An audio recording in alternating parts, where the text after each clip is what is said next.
Assalamualaikum warahmatullahi wabarakatuh. Kembali lagi di channel atau di akun ini dengan saya Aditya Kusuma. Oke, pada kesempatan kali ini saya pengen share tentang fungsi kaunta. Lalu nanti bagaimana kita mengkombinasikannya dengan fungsi-fungsi yang lain ya, atau rumus Excel yang lain. Nah, fungsi kaunta sendiri itu di Excel itu digunakan untuk menghitung jumlah sel yang tidak kosong dalam satu range ya. Berbeda dengan count yang hanya menghitung angka saja, kaunta ini menghitung semua jenis data yang terisi dalam sel tersebut ya. Artinya kaunta itu bisa menghitung angka, teks, tanggal, logika juga ya. Bahkan sel yang berisi rumus ya, selama hasilnya tidak kosong. Secara sintaks kita tinggal mengetikkan sama dengan kaunta lalu kita range ya, kita blok range yang mana yang harus kita hitung. Nah, di sini sudah ada satu set data, tapi sebelum kita mulai jangan lupa untuk like videonya, follow akun ini, share dan save videonya kalau kamu rasa bermanfaat ya. Nah, di sini sudah ada contoh, ada satu set data ya teman-teman di kolom G, H, I, J ya. So, di sini sudah ada contohnya, kita hapus dulu. Oke, sekarang kita akan coba bagaimana menggunakan fungsi kaunta ya. Oke, kaunta akan kita coba menghitung berapa sih jumlah nama sales yang ada di sini ya. Berapa jumlah uh, sel yang terisi dalam satu kolom ini. Kita tinggal ketik kaunta kurung buka ya. Lalu kita blok nih di kolom H sampai dengan H4 sampai dengan H25 ya. Kalau sudah, kita kurung tutup ya. 22 ya, jadi sel ini terisi sebanyak 22. Nah, kalau misalnya ini kita hapus 21, kita isi angka 22 ya, jadi count E nya jadi 22 ya. Teman-teman bisa nyebut fungsi ini count E atau counta ya, terserah saja, yang jelas fungsinya untuk seperti itu ya. Nah, berbeda dengan kalau kita menggunakan fungsi count ya, contoh ya, count kurung buka lalu kita value nya kita uh, range, kita blok ya di kolom I sini sudah. Oke, jadi sama 22, tapi kalau misalnya ini kita ganti huruf nggak kebaca ya. Berbeda dengan count E atau counta, ini mau dia huruf mau angka itu akan kebaca ya. Misalnya ini Ahmad misalnya. Oke, gitu. Tapi kalau di count itu tidak bisa terbaca. Oke, sudah sampai sini sudah paham ya. Kalau ada yang ingin ditanyakan bisa komen di kolom komentar. Oke, lanjut. Nah, count E selain menghitung secara vertikal, dia juga bisa menghitung secara horizontal. Oke, sebagai contoh, ini count E atau counta kurung buka, kita blok ini dari G4 sampai dengan J4 ya, kita blok 4 ya. Jadi dia bisa menghitung secara vertikal maupun secara horizontal.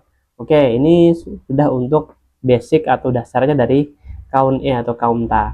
Sekarang kita akan mencoba mengkombinasikan count E ini dengan fungsi yang lain.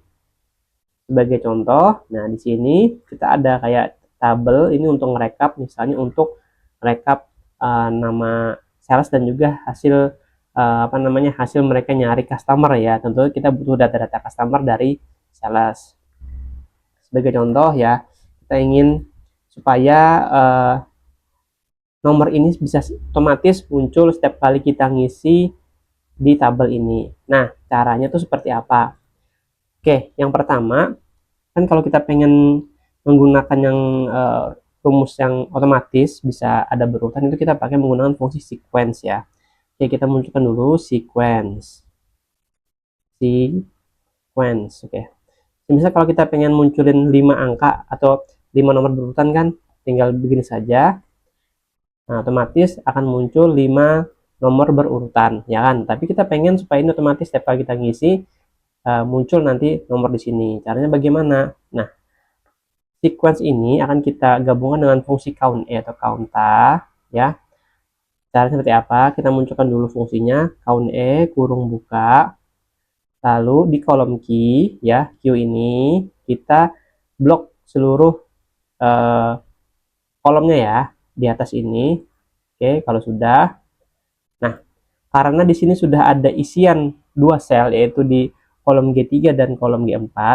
Jadi supaya ini fair, kita kan nggak pengen ngitung cabang nih ya, kalimat cabang ini, tapi kita ngitung kalimat nama kotanya di sini. Jadi di sini kita kurangi 1, kurung tutup ya. Lalu kita enter 1. Semisal tadi kita tidak pakai -1, maka hasilnya seperti ini. Oke, karena udah kisi sini 1, 2 ya, dia ngitung 1, 2. Oke, ini supaya berurutan aja ya, biar pas aja gitu ya, kurang 1 gini.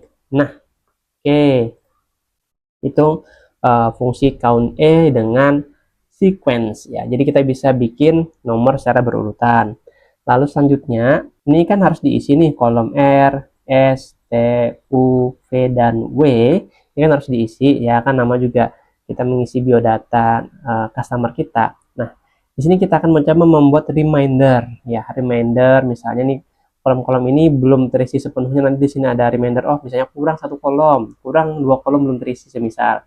Anggap saja kita contoh dulu, ambil nama salesnya Gunawan, nama customer misalnya Rita, nomor teleponnya misalnya 1234556 misal ya, alamatnya misalnya Pandan Jalan Pandan Sari misalnya. Nah, ngejualnya apa? Misalnya drum besar misalnya. Tanggal 4 Maret, 4 April misalnya ya. Sekarang kalau misal ini kalau 100% terisi semua kan 100% ya. Jadi remindernya akan sudah komplit ya. Contoh misalnya. Ini kalau kita munculkan fungsi count ya. Jadi kalau saya ini ya, kita blok semua. Nah, isinya adalah 7. Nah, 7. Oke. Kalau 7 ini kita anggap komplit dan nanti kita kasih notifikasi ya. Oleh karena itu kita perlu menambahkan satu fungsi lagi, fungsi ifs ya. Di sini depan sini. Tambahkan ifs ya, kurung buka. Bila Q4 dengan W4 ini sama dengan 0, misalnya kalau dia kosong ya, kosong, maka kita kasih notifikasi masih kosong. Oke. Tapi kalau misalnya ini dari kita munculkan lagi fungsi count ya, dari kolom key sampai dengan W ya, ini kurang dari 7. Tadi kan 7 ya kalau key semua ya, kurang dari 7, maka kita munculkan notifikasi misalnya kurang 6 lagi isiannya, nah, gitu ya. Oke, sekarang kita coba tutup dulu ya. Nah, tapi ini kalau sudah full oke ya. Tapi kalau misalnya dia udah count E-nya udah penuh, udah full misalnya ya, kurung ini sama dengan 7, kita kasih notifikasi komplit, sudah komplit gitu ya, sudah komplit. Oke, turun tutup, sudah komplit tuh, sudah komplit ya, bukan komplit, sudah komplit. Nah, misal nih ada satu yang kurang 6, sorry bukan kurang 6 ya, kurang 1 isiannya, karena kurang dari 7 isiannya. Jadi misalnya nih kan tetap sama begini,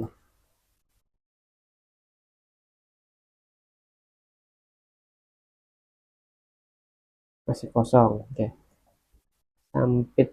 Oke, kan kurang 1 ya, masih kurang isiannya gitu, masih kurang isiannya,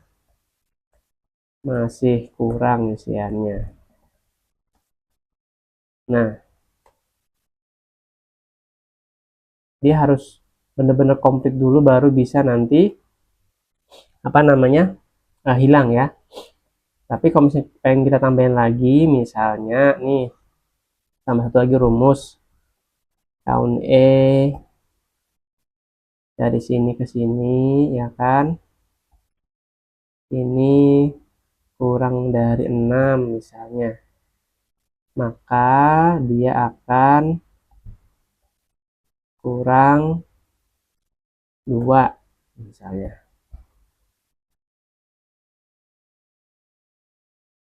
Oh sorry, ini salah nih mas, kurang dari sini namanya harusnya.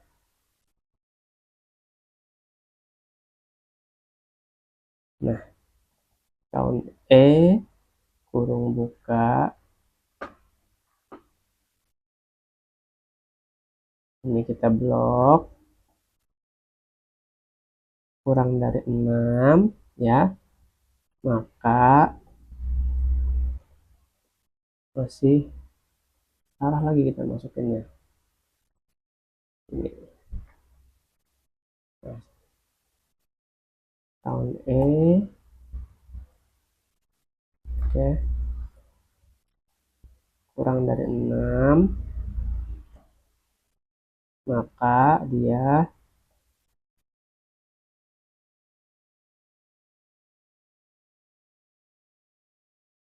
semua. Oke, tuh kalau kurang dari 6 belum key semua. Sekarang kita masukkan ya Gunawan, kita isikan dulu kompeten semua. Rita, alamatnya jalan.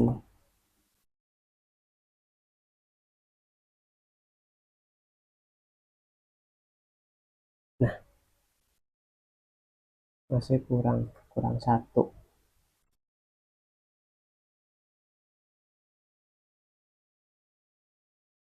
Nah, jadi kalau misalnya kalau oke, misalnya ini kurang 1 ya, kalau lihat dari rumus ini kalau dia kurang 1 isiannya, ini kan di sini ketinggalan tanggal nih, maka dia akan muncul notifikasi masih kurang 1 isiannya.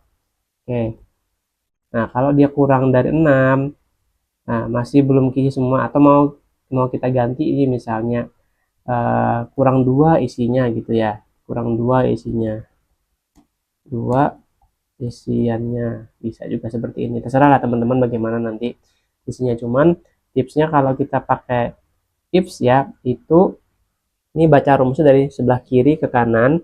Kiri ini ya dari angka yang kecil dulu, jadi misalnya hitung 0, apa namanya, logiknya berapa nanti kalau yang disampaikan, kalau 1 berapa, angkanya berapa yang disampaikan itu kalau mau pakai uh, angka gitu ya, kayak begini kan pakai angka nih, 0 kurang dari 6 kurang dari 7 gitu.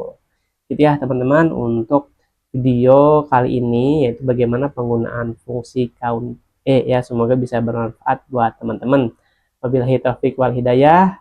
Wassalamualaikum warahmatullahi wabarakatuh.